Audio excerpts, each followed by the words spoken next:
Lawmakers in the U.S. House of Representatives have passed a bill that targets TikTok.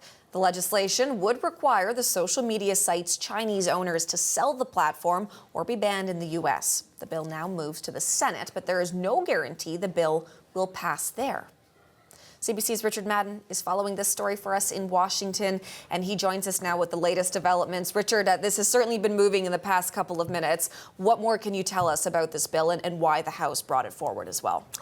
Yeah, it's a done deal, at least in the House, where the bill passed by the two-thirds majority threshold, which really shows one of the few issues to unite Republicans and Democrats in a divided Congress is taking on big tech. So the bill passed, and under it, TikTok will be banned from being downloaded on app stores in the U.S. unless it divests itself from its Chinese-owned parent company, ByteDance, within 5 to 6 months. Now, supporters of this bill say they're protecting American users of TikTok from being spied upon by Chinese intelligence, who could, in theory, access their accounts to target them or spread mass disinformation campaigns to disrupt elections. Now, TikTok has denied these allegations and any links to the Chinese government, but that didn't convince lawmakers. Leading up to this vote, they all agreed on its national security threat, but there were concerns that this move was too much government overreach. Watch. We have given TikTok a clear choice.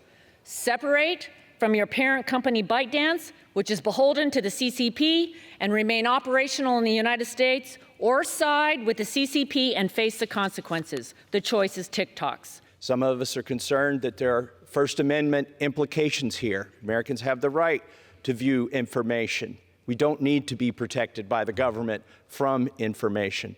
Some of us just don't want the president picking which apps we can put on our phones or which websites that we can visit. We don't think that's appropriate.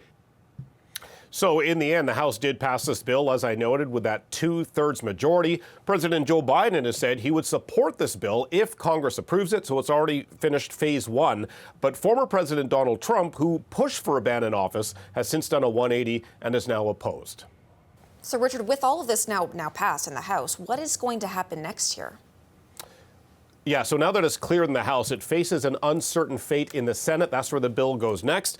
And it's also where TikTok is focusing its lobbying efforts. It issued a statement moments ago saying it hopes the upper chamber will, quote, consider the facts and realize its impact to its 170 million users in the U.S. alone, along with those content creators that make a living off TikTok. Now, senators in both parties say they have issues with the text of the House bill, and they also question its effectiveness. Watch.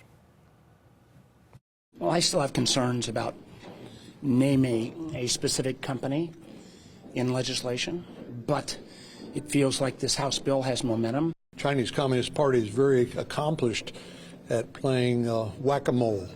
For example, you could eliminate TikTok, but they could open it up tomorrow, TokTik, whatever you want to call it, and do the same thing. I haven't come to a final decision as to whether or not it should be banned.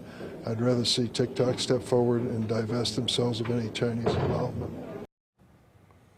Okay, so you heard some senators there because that's where the focus now moves now that this bill's been passed in the House. But the bigger issue, especially in an election year, is that TikTok is hugely popular with voters under 30, and it's where most of them get their news and information, according to studies. So some senators say you don't win elections by cutting out a large group of young voters who are big fans of this social media app. So the drama continues, and we'll wait to see what happens when this bill hits the floor of the Senate. Okay, Richard, thank you for this. Richard Madden for us in Washington.